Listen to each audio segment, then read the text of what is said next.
Oke, baik. Perkenalkan, nama saya Muhammad Faris Ibran. Saya berasal dari UITB Jakarta.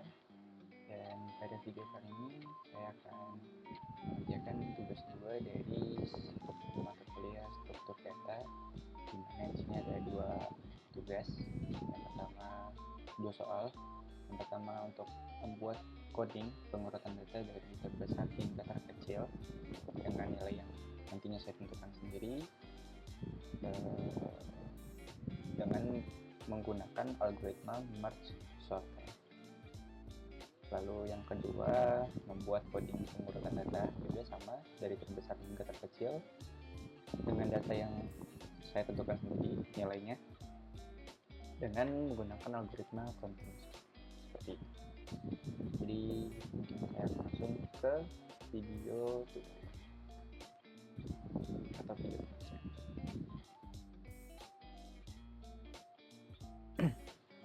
Oke, baik. Jadi di sini saya sudah menyiapkan 2 file.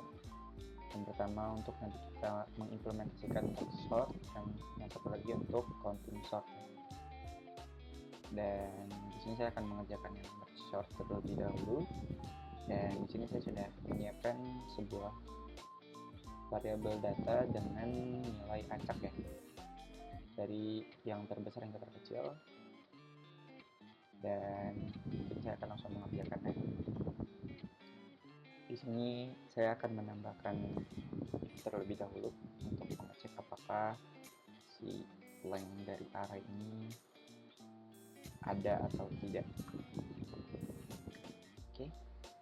Lalu selanjutnya kita lakukan implementasi algoritma merge sort ya. Di sini saya buat dulu sebuah variabel. Ini untuk menentukan variabel tengahnya dari data variabel data atau array datanya.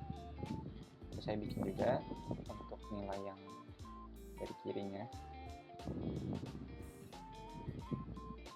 Ini kita copy dulu.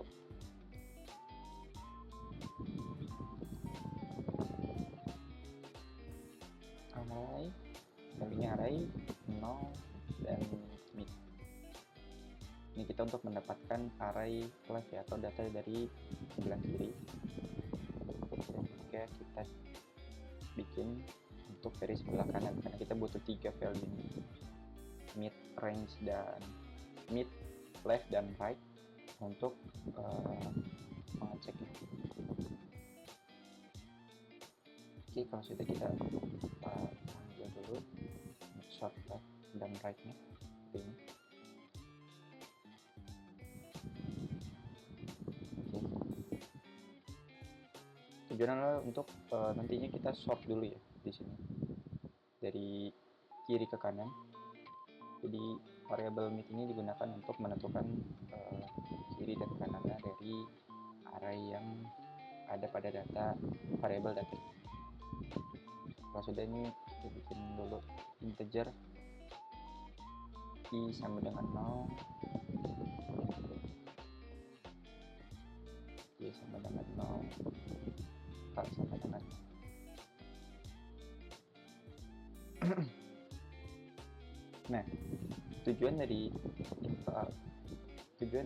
diinisiasikannya variabel i, j, dan k ini digunakan untuk kita melakukan while, karena kita perlu looping untuk menentukan datanya dari yang terbesar hingga terkecil seperti itu. Langsung kita implementasikan aja. Jadi i itu seperti ini datanya. Misalnya i itu dia lebih kecil dari array left ini, maka arraynya akan menyimpan data dari array left ya, jadi dari kiri ke kanan. I plus, lalu kita kasih juga else nya. Hai kak, ini untuk menghitung ininya dari kanan. Nah, selanjutnya setelah sudah kita harus menghitung juga atau melakukan while juga untuk sisanya, karena kita harus mengambil data sisanya. Mungkin kita langsung aja C plus plus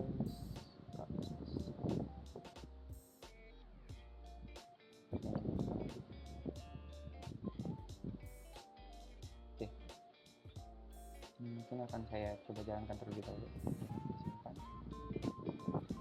saya jalankan dulu prosesnya.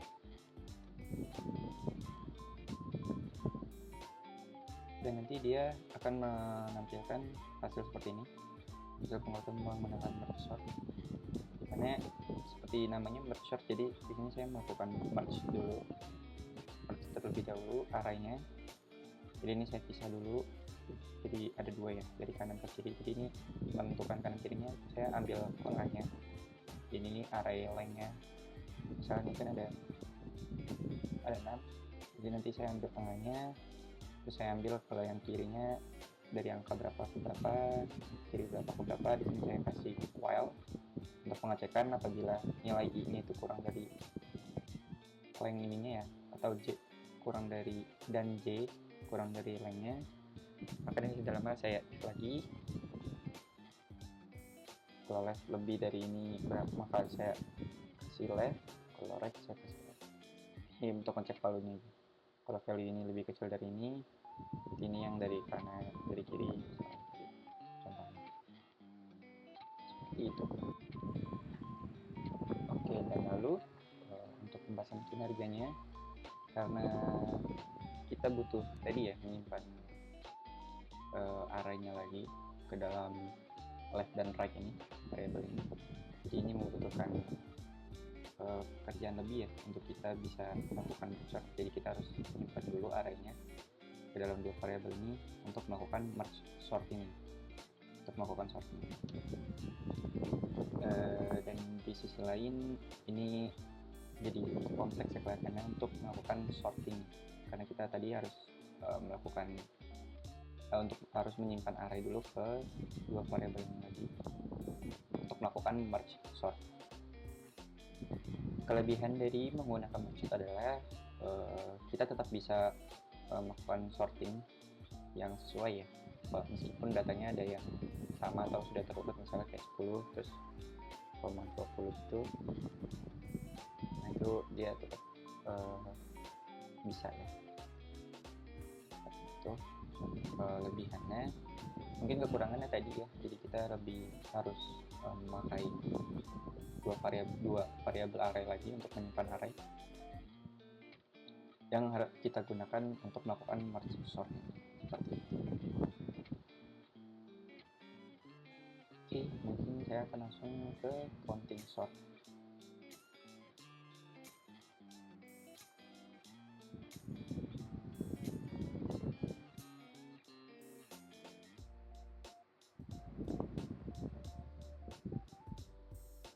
Oke, lanjut ke counting sort. Biasanya saya akan mengerjakannya terlebih dahulu.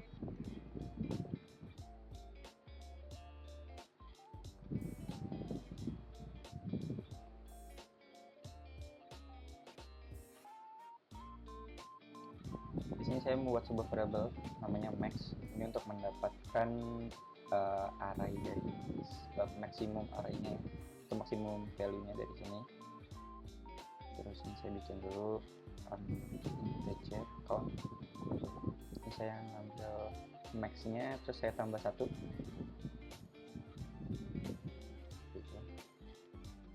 Terus kita lakukan perulangan for. Ini gunanya untuk menambahkan count yang ada di sini. Di arraynya nanti dia menyesuaikan.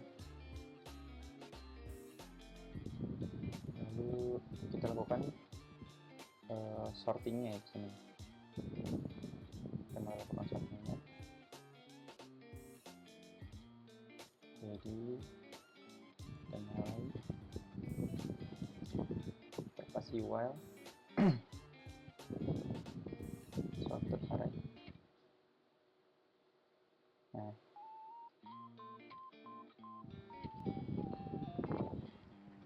oke. Jadi di sini saya melakukan menggunakan for ya dari variabel max ini. Jadi max ini saya mendapatkan data terbesar ya dari integer dari data variabel ini. Lalu setelah itu, setelah sudah ini saya lakukan while untuk mengecek apakah si count i ini dia lebih dari 0.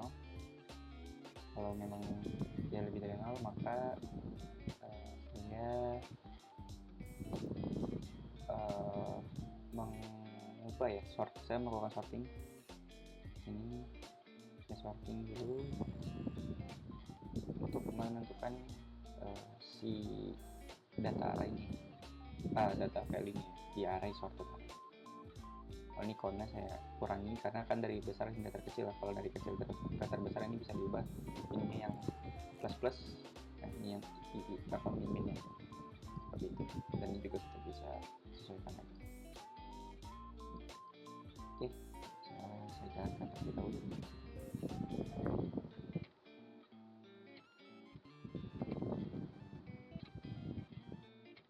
Dan hasilnya sudah sesuai dengan menggunakan counting sort.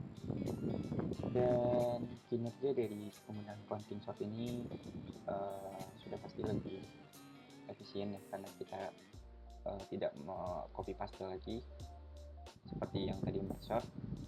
Lalu lebih efisien juga secara code karena ini lebih sedikit ya dari merge sort kalau kita bandingkan. Dan lalu itu kelebihannya.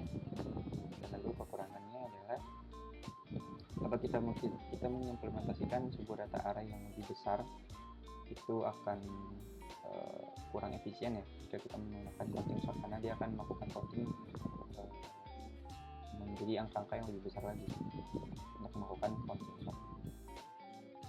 Jadi itu untuk kekurangannya. Mungkin kurang lebihnya mohon maaf.